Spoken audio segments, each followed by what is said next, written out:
Aloha from China.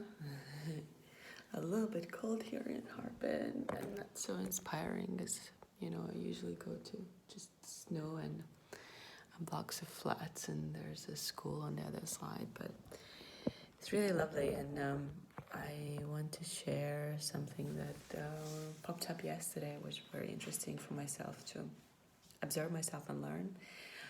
We were having dinner, and we had really, like, the group that are gonna teach for this winter camp were super fun, and I'm also like feeling really, really relaxed and happy of being here because it's my second time, so it kind of feels easy, and I know what's going on, and I know how it works approximately. So we had like a conversation, laughing, and then someone says like, "Oh yeah, I didn't understand because of your Latvian accent," and I was like, "Oh wow, thank you." And that was it at that moment, and I shut down completely the person because I thought it's like really rude, and it wasn't just like, it wasn't nice. So whatever, went to bed, woke up in the morning, and I was just reflecting, journaling something, and I was like, okay, actually, like, this thing that bugs me a little bit, but I'm like, why should it bug me? And I'm thinking, like, whenever we get hurt, there is something of an old story or old wound that gets hurt, and I was like, well, yeah, it did hurt me when I was a teacher, but I haven't taught English for quite a while, so I hadn't had really, like, why should I be hurt when someone says like you have an Latvian accent? And then like I dig a little bit,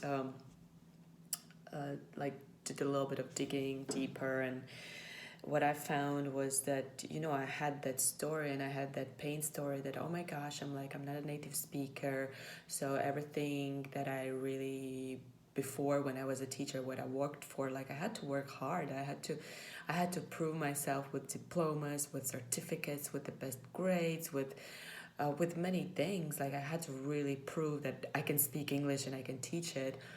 So there was like this kind of like a heavy thing of like, oh, I have to prove and I'm not good enough. And then like, I was analyzing a little bit more. I'm like, where have I actually encountered that in my life? Which situations have I been into where someone said I'm not enough, especially in the teaching? And I was like, that's not true. That's like my own mind made up story, because when I was teaching in Latvia, I was welcomed in a school that really wanted me there because I had a really good level of certificate that I got.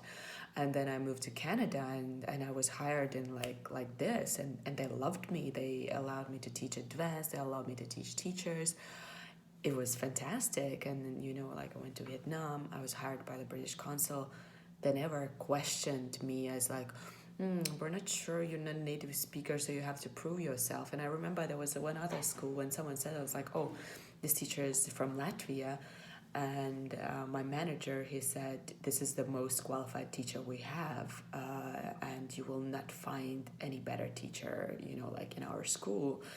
And I was kind of like, oh wow, it's like, I kind of like, like, I felt good for a second. But I think when you don't believe in yourself, there's nothing really much that someone can say, and you would be like, oh yeah, my gosh, like, I'm amazing.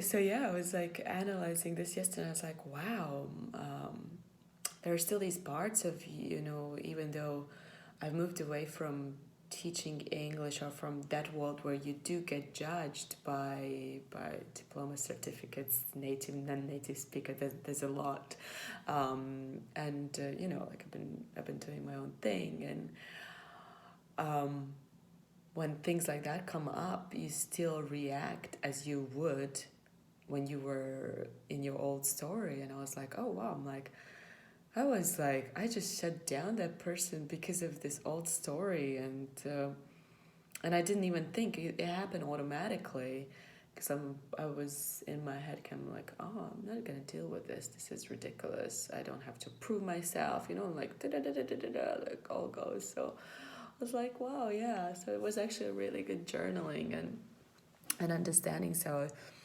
that you might have changed as a person, and circumstances might have changed, but you might still react as from your very, very old stories of whoever And I mean, yeah, they go if I really like more, like I did more digging there, and it is a lot, like that I had to prove myself as a child. I had to be like very good and doing this and that, being the best, and to, of course, to get love from my parents. So, but yeah, so whenever you see yourself reacting quickly, ask if it's still you. It might not, that story might not be you anymore. So that's something to think about, and drop your comments. I would love to hear if you have noticed something like that, which is, ridiculous, especially when you're like, oh, I haven't been this for years. But if you haven't healed something, it will come back.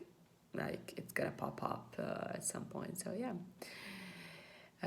drop your comments, and I'll be happy to hear from you. And thank you for watching.